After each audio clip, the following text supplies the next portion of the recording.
여러분은 내가 지금 뭐 하고 있나 이런 생각 해보신 적 없으신가요?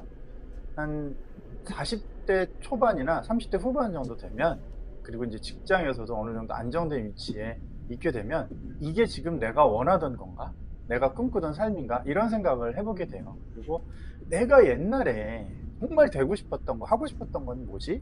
이런 생각을 해보게 됩니다. 그리고 그때 만약에 내가 그 일을 했다면 어땠을까? 이런 생각도 해보게 되죠. 그런데 그런 꿈을 이루는 경우는 거의 없죠. 빅픽처라는 작품은 어느 날 문득 내가 진짜 원하는 삶을 살게 되면서 벌어지는 이야기입니다. 이 작품은 지난 시간에 살펴봤던 달과 육펜스라는 작품을 리메이크한 작품이에요.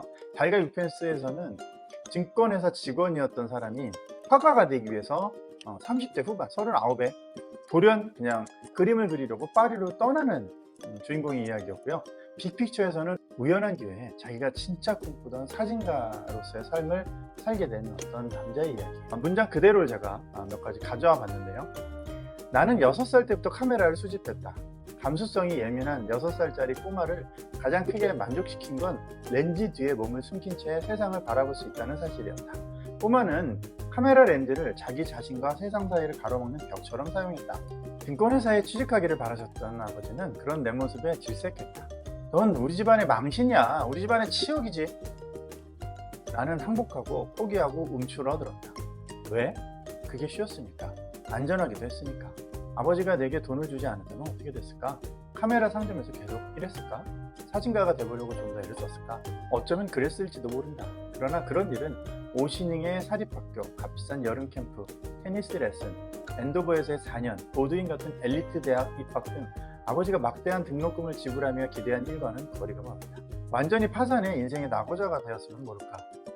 아직 성취할 게 남아있는 사람에게는 어려운 일이 아닐 수 없었다.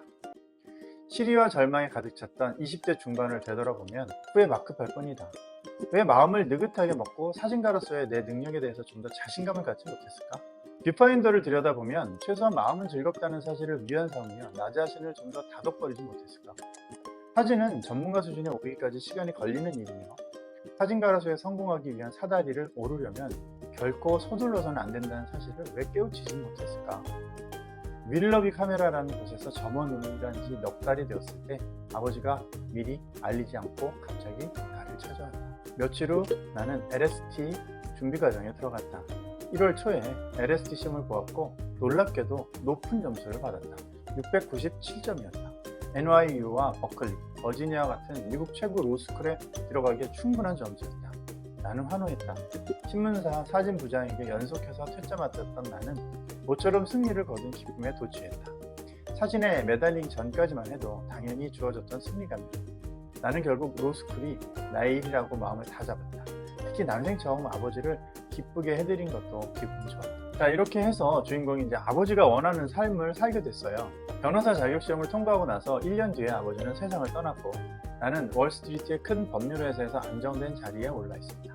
이번 역은 일리오 스트리트입니다. 다음 역은 그랜드 센트럴입니다. 나는 안내원의 목소리에 고개를 끄덕이며 정신을 차렸다. 교회를 지나는 동안 깜빡 잠이 들었던 것이다. 잠시 정신이 멍했다. 정신을 차릴 수가 없었다. 내가 어디에 있는지 알 수 없었다. 아니, 내가 어쩌다가 이 통근 열차를 타게 됐는지 알 수 없었다. 내가 정장을 입은 사람들에게 둘러싸여 있다니. 이럴 수는 없어. 나는 엄청난 실수를 저질렀어. 나는 이 통근 열차를 타고 있을 사람이 아니야. 제가 이 책을 읽었을 때가 아마 지하철 3호선을 타고 그 한남대교를 지나갈 때 이 장면을 봤던 것 같아요. 마치 제 모습을 보는 것 같아가지고 되게 충격을 많이 받았었습니다. 여기가 인트로예요. 어떤 상황인지 대충 아시겠죠? 이렇게 원하지 않는 삶을 살고 있으면서 하루하루 똑같은 삶을 쳇바퀴 돌듯 살고 있는 어떤 가장의 이야기죠. 자, 등장인물을 한번 살펴보겠습니다. 주인공은 벤 브래드포드입니다. 그리고 그에게는 아내가 하나 있고요. 애덤이라는 4살짜리 아들, 조시라는 4개월짜리 아들 둘이 있습니다. 친한 하들리 부부라는 동료가 있고요. 우연한 기회에 게리 서머스라는 사람으로 살게 되는데, 게리 서머스는 자신의 아내랑 바람을 피는 인물이에요. 우연한 기회에 저 사람을 죽이고 저 사람으로 신분을 세탁해서 저 사람으로 살게 되죠. 그러다가 우디 웨런이라는 사람이 이 벤 브래드포드의 실체를 알게 되고요. 우연히 또 사고가 납니다. 그 다음에 벤 브래드포드의 좋은 사진을 발굴하고 함께 이제 작업도 같이 했던 앤 에임스라는 몬태나 신문사의 사진부장과 나중에 이제 같이 살게 되고 그 사이에 잭이라는 아이를 하나 낳게 됩니다. 이 주인공 벤 브래드포드는 현실에 만족하지 못하고요. 아내 베스와 불운한 결혼 생활을 보내게 됩니다. 매일 싸우고요. 매일 의견 충돌이 있어요. 게다가 아기가 어리니까 아기 이제 육아 가지고도 서로 이제 스트레스를 받죠. 순탄치 않은 결혼 생활이 지속되는 과정에서 자신이 새로 산 카메라와 망원 렌즈를 통해서 우연히 아내인 베스와 게리라는 남자가 불륜을 저지르고 있는 장면을 발견을 합니다. 그리고 막 달려가서 막 멱살이라도 잡아야 되는데 아직은 아내랑 화해할 마음이 있었기 때문에 벤은 잠시 거기서 망설여요. 그리고 아내가 그 자리를 떠난 틈을 타서 게리라는 사람을 찾아가서 따집니다. 그런데 그만 실수로 살해를 하죠. 유능한 변호사였던 벤은 자신이 살해 용의자가 되고 범인인 사실이 드러나면 어떤 상황이 벌어지게 될지 누구보다도 잘 알고 있었죠. 그래서 자수 대신에 사건을 은폐하기로 마음을 먹습니다. 냉동고에 시신을 일단 넣어두고요. 어떻게 해야 자신이 범인임을 들키지 않고 게리의 시신을 처리할 수 있을지 곰곰이 생각을 합니다. 그리고 게리의 시신을 자신의 시신으로 둔갑시키고 요트 폭발로 죽은 것처럼 위장하게 됩니다. 불행 중 다행으로 벤의 사고사 위장 작전은 성공을 하고요. 게리의 삶을 살게 된 벤은 가족이 없는 곳으로 도망갑니다. 그리고 거기서 이제 마땅히 할 게 없으니까 사진을 찍게 되는데 우연히 찍은 사진들로 사진전 제안을 받게 된 벤은 사진가로서 성공하고 싶은 마음과 또 유명해져서 과거를 들키면 안 된다는 이 두 가지 마음 속에서 내적 갈등을 일으킵니다. 이 과정에서 연인 관계로 발전한 벤에게 자신의 과거를 들켜버리고 말죠. 먹고 사는 데만 지장이 없을 정도로 적당히 유명해지면 큰 문제가 없을 텐데 대형 화재 현장에서 찍은 사진이 몬태나이라는 신문에 실리게 되면서 하루아침에 스타 사진 작가가 되어버리고 맙니다. 기쁨도 잠시.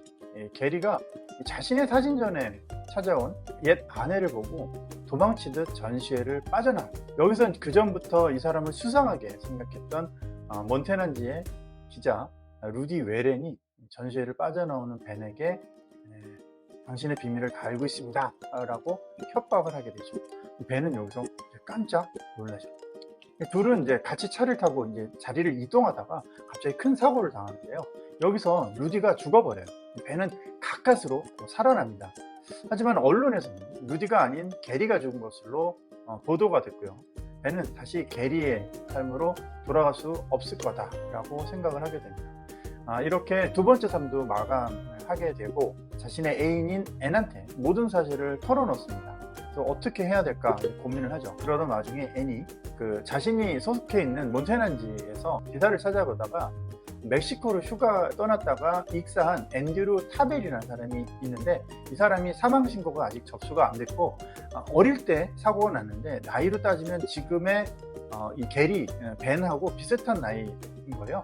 그래서 앤드류 타벨이라는 새로운 이름으로 살 수 있도록 도와줍니다. 마지막 문장은 책에 써있는 문장으로 한번 보여드릴게요. 그의 말부터 나는 사진을 다시 찍기 시작했다. 앤은 크리스마스 상여금으로 내게 새 니콘 카메라를 선물했다. 앤과 함께 사는 생활은 정말 잘 이루어졌다. 결혼은 리듬이 전부다. 우리는 리듬을 잘 타면서 살고 있다. 나는 아들 잭을 사랑한다. 가족과 함께 있으면 즐겁다. 사소한 말다툼은 피한다. 서로에게 화내는 일도 거의 없다. 우리는 늘 함께한다. 물론 게리와 얽힌 기억은 우리를 떠나지 않고 있다. 갑자기 폭우를 뿌려 이를 망칠 먹구름처럼 항상 우리 머리 위에 떠있다. 그러나 지금까지는 잘 지내왔다. 물론 나는 계곡을 바라보며 내가 농담 같은 세상 속에 살고 있다는 느낌에 젖어들곤 한다. 가끔 밤이면 게리의 지하실에서 사체를 절단하는 광경이 떠오르곤 한다. 그때 와인병을 손에 쥐지 않았다면 지금 내가 어떤 모습으로 살고 있을지 생각해 보기도 한다. 그때 와인병을 들고 갑자기 우발적으로 죽이게 되거든요. 어쨌든 그 옛날과 달리 어디론가 떠나버리고 싶은 충동은 많이 사라졌다. 가족의 덫에 걸렸다는 느낌도 없었다. 두 번 죽었다가 다시 태어난 사람에게는 달리 달아날 만한 것도 없으니까. 이렇게 끝이 나요. 사진작가로 성공할 자신이 없어서 증권가 변호사가 됐는데 실제로 사진가로 살다 보니까 엄청난 성공을 이뤄요. 달걀 유펜스에서는 자신이 재능이 있다고 생각을 해서 전업 화가가 됐는데 사실 성공하지 못하죠. 제목이 주는 의미는 그래요. 빅픽처는 제가 볼 땐 이래요. 인생의 큰 그림은 겪어보지 않고는 결코 갈 수 없어요. 정말로 내가 그 일을 했으면 성공했을까? 라는 걸 마음속에 항상 두고 있었죠. 그리고 우연히 그 일을 하게 됐는데 진짜 실제로 엄청난 성공을 거두죠. 네. 그래서 두려워하지 마라. 인생에 빅픽처가 있다. 진짜 당신이 원하는 걸 해라. 이런 의미라고 생각이 들어요. 원하는 것을 하는 삶은 행복할까? 제가 좋아하는 사진 작가가 있는데 백상현 작가님이신데요. 제가 알기로는 뭐 법학을 전공했나 그러셨을 거예요. 근데 이제 사진가로 전업을 하셔서 지금도 왕성한 활동을 하시고 있어요. 아마 비슷한 나이 또래들은 다 회사에서 은퇴를 하거나 다른 일을 하셔야 될 텐데 이분은 아주 그냥 젊었을 때부터 사진 작가로 좋은 책도 되게 많이 쓰시고요. 그다음에 무슨 이탈리아 전문가이기 때문에 관련된 그 여행 책도 쓰시고 제가 볼 때는 굉장히 왕성한 활동을 하시는 것 같아요. 게다가 요즘은 또 유튜버들도 있잖아요. 또 사진 작가 중에서 오재철 작가님도 좀 그냥 방송 활동도 왕성하게 하시고 여러 가지 활동들도 하시죠.